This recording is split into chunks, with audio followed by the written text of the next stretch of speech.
Last weekend, there was a controversy about the report of Global Hunger Index 2022. It's an international body which brings out the index every year. Normally, what we think about hunger, that some people are dying because they are not able to get food, that is not the measurement in Global Hunger Index. In this index, they try to see whether every individual is able to get the basic energy necessary for leading a human life. Energy and nourishment. So that's the indicator. India has been doing badly over the years. Last year, this came into bigger controversy because India, which was earlier in the top 100, fell below 100. India's position was 101. This year, Global Hunger Index mapped 121 countries, and India was right at the bottom at 107th position. India was keeping company with countries like Sudan, countries like Rwanda, countries like Congo. One country with which we have huge rivalry, China. China was in the top 10 in the index, comparing well with the rich Western developed countries. What was indeed a slap on India's face was that this report showed India doing poorly even in comparison to other South Asian countries. Pakistan, Bangladesh, Sri Lanka, Nepal. The only country of South Asia that India did better was compared to Afghanistan, war-torn Afghanistan. Of course, the government of India had stubbornly rejected this index. Last year they did the same, and this year also they have come out with two arguments. One, that the parameters used for making this measurement are faulty. 3 of the 4 parameters only deal with the children and not with the grown-up men and women. The other objection is about the sample size, that India is a vast country and in which limited sample size, like in any other African or South Asian country, which population is much less, obviously betrays India's right message. There is certainly some logic in these objections. Yes, the sample size for a country like India is certainly small.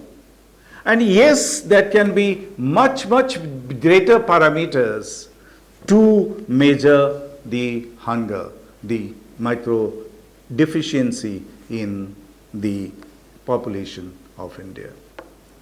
But as the parameter it is, and which is accepted by all the countries of the world, and this has been happening for several decades.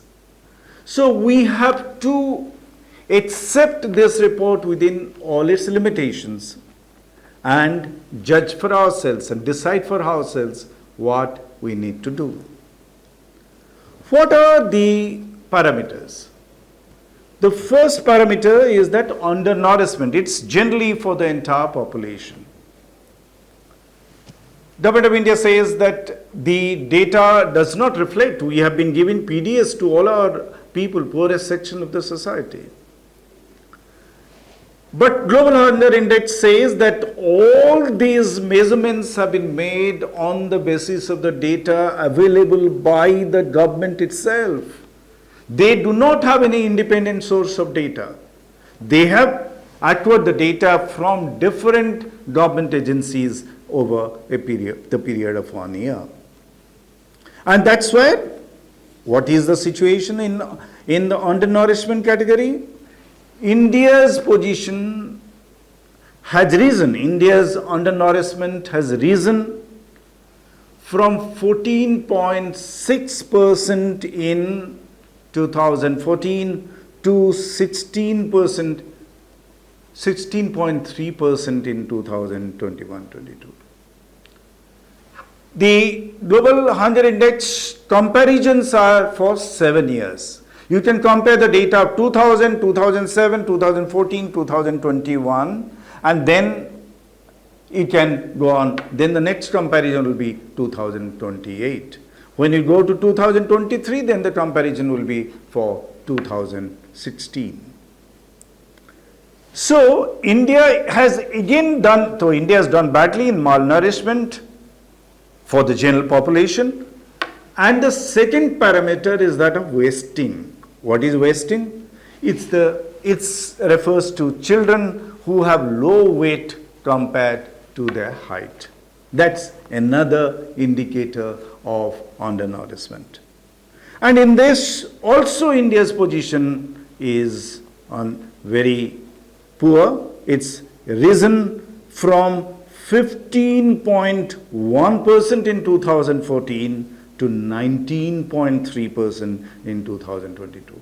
It's indeed a very, very sad reflection that in last 8 years, our wasting has really risen very high. It's a matter of deep concern for all of us. But it is not that the Global Hunger Index is showing everything in India in a bad light. There are two categories India has done better. Third category is stunting, and stunting is low height compared to what it should be for the age of a child. And this category data shows that our performance declined from 38.7% in 2014 to 35.5%. What means? That in 2014, 38.7% children were suffering from stunting. Today, the number has come down to 35.5%. That is certainly a reasonable progress over the period of last 8 years. Another category, the fourth category, is the category of child mortality. And there also India has done reasonably well. There the data shows that in 2014, 4.6% children were dying at an early age, before the age of 5. But today that number has come down to 3.3%, which is also a major improvement in so far as the child health is concerned. But when you combine all these four categories, then India has position compared to 2014 has come down only marginally from 28.2% to has gone up marginally from 28.2% to 29.1%. But this is certainly, it says that Global Hunger Index says that it's a serious situation. It's certainly not alarming and not very alarming like the countries which are right at the bottom. But we need to take measures to ensure that we, a country, the fifth largest economy of the world, must do better. We must come in the top 50, if not top 20 of these in the index. If China, our rival country, if we want to compete with China in every level, has achieved this spectacular success, then we need to look into the Chinese steps. We need to emulate all those measures which they have taken to improve the quality of life for the poor in general and the poor children in particular. And let's take those lessons from China and let us improve India's position in the years to come. Thank you.